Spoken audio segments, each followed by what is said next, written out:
Good morning, guys. A friend of mine who has his own YouTube channel called The Proficient Prepper had given me a few ideas and some feedback. So I thought I would try and do a video today, just kind of going through some basics on TradingView. I've been using TradingView for several years and am currently a subscriber. So I have the basic paid for plan, which has allowed me to continue using it as I continue to add additional types of trading to my repertoire. But a lot of people use this as a fantastic online charting uh, that if you're not using it, you should definitely take a look at it. The free version is fantastic.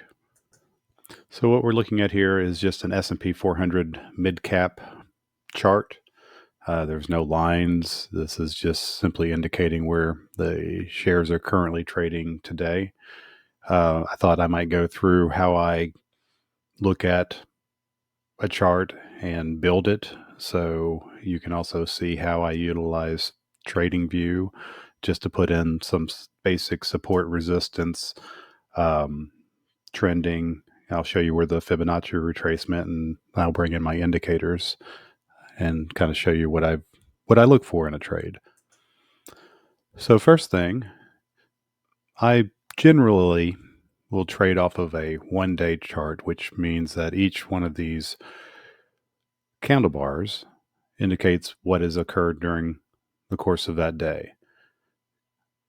But when I start putting in my support and resistance lines, I really like to look at the weekly trend just to kind of get a better overview historically of where we are compared to, several years ago, because most of what I do is longer term trading and investing.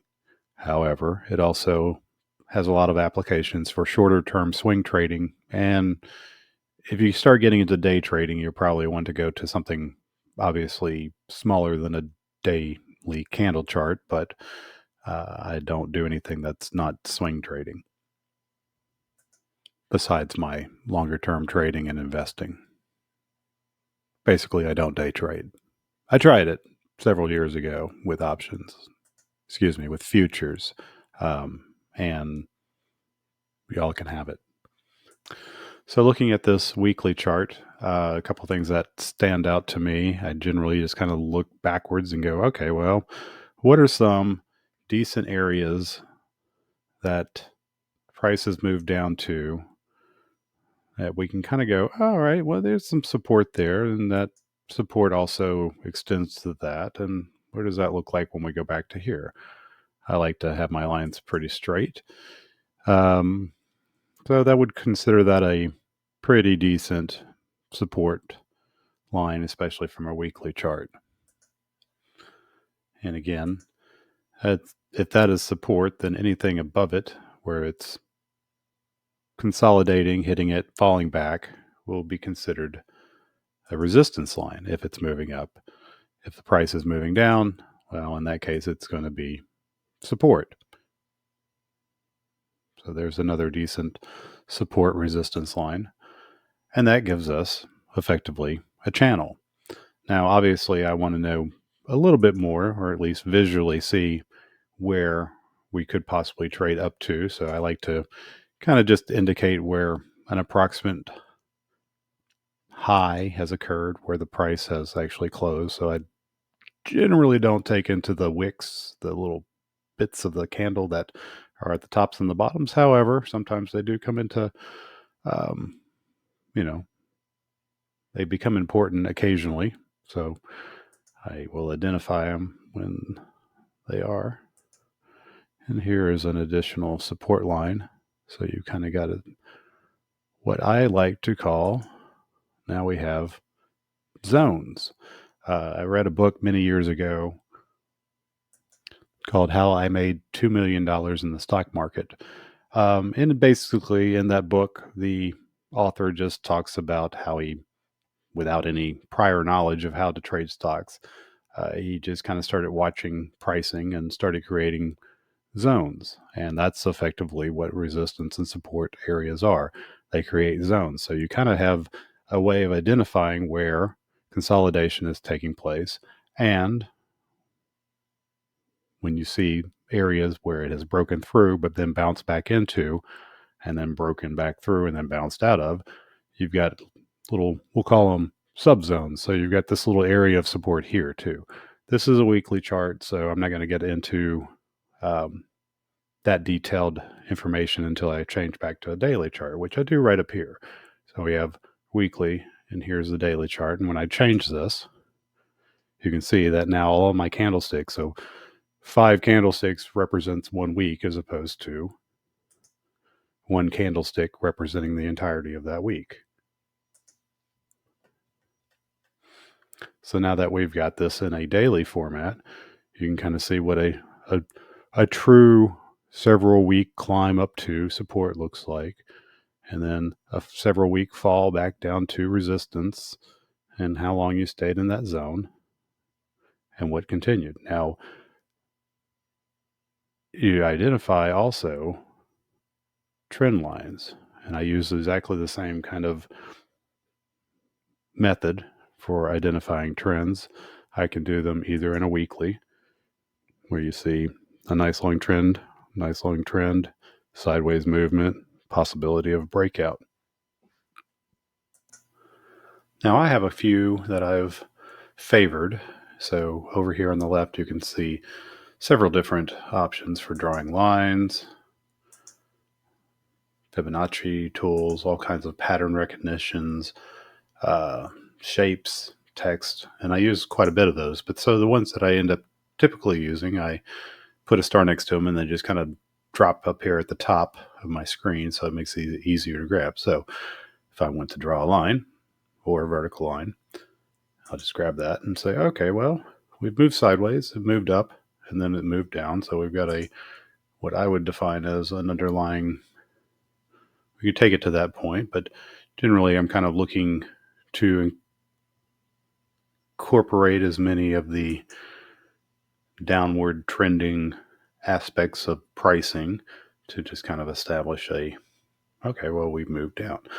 At which point in time we moved back up, then we moved back down, then we moved up.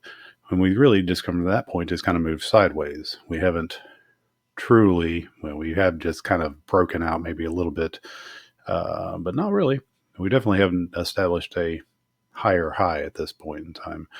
And the last time we established a lower low, it was at this point. So we're just kind of trending sideways right now in this particular S&P 400 index.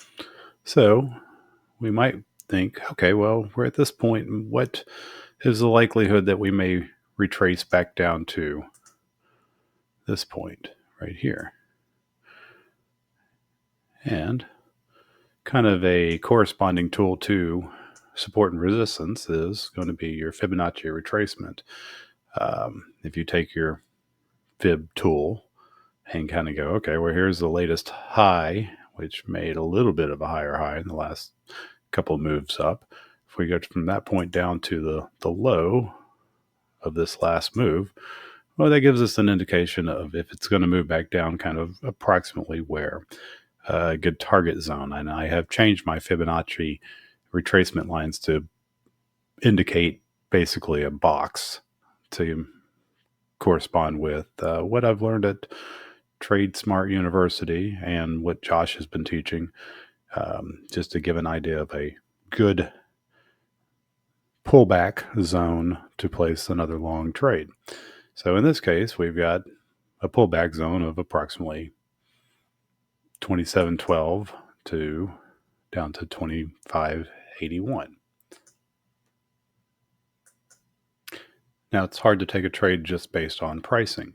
So generally, I'd also like to see this zone utilizing several indicators. And you can use, I believe, up to 3 free, maybe 4 in the free version of this. And that's probably, frankly, plenty. I have a tendency to use, I've got in the background, you can see my boiler band Just kind of gives me a good idea of where we are as far as trading in this particular zone of capturing highs and lows within a band, and then it kind of contracts when they get closer together. It has a midpoint, so it just visually gives me an idea of where we are currently. What are we at the top of the band? Are we at the bottom of the band? If we're at the bottom of the band, I'm much more interested than obviously in going long. If we're at the top of the band, that might be setting up for something that goes short. It is just simply an indication of what is occurring visually. Here we have the MACD, which is more stochastics with a histogram that also kind of shows when the slow and fast stochastic turnover. This is an indicator that a lot of people use to decide if they are ready to take a trade on the long or the short side. RSI is also an indicator that a lot of traders use just to kind of see where the move is relative to where it has been. So if you start seeing it turn down after a significant move up, then it doesn't get back up. It's another place where you can basically find divergence. Stochastics, everybody uses these for overbought and oversold. Typically, if you're overbought, then you're going to be up here in this area. If you're oversold, you're going to be down here. And the squeeze is just kind of a version of MACD and Bollinger Bands and a few other things that kind of come into play. It just kind of measures how much movement there is in the stock and in which direction it looks like the stock is going to start moving. All that to be said that all of this is just to kind of give you an indication of when and where you might start to look at placing a trade. So that's just a simple, fairly long video on TradingView and how I kind of start assimilating my charts to determine if I want to go short, long. The next step is me structuring a trade and then charting it out. So I'll throw several things onto my chart to kind of indicate visually where we are in relative to where I think we need to be to either hit my stop or my target if I'm just simply trading stocks, or if I'm using options, I will map out where the price would have to get to be positive and or negative, and what, if anything, that will affect how I decide to trade either the stock and or the options. Hope you've enjoyed this video and trade well, my friends.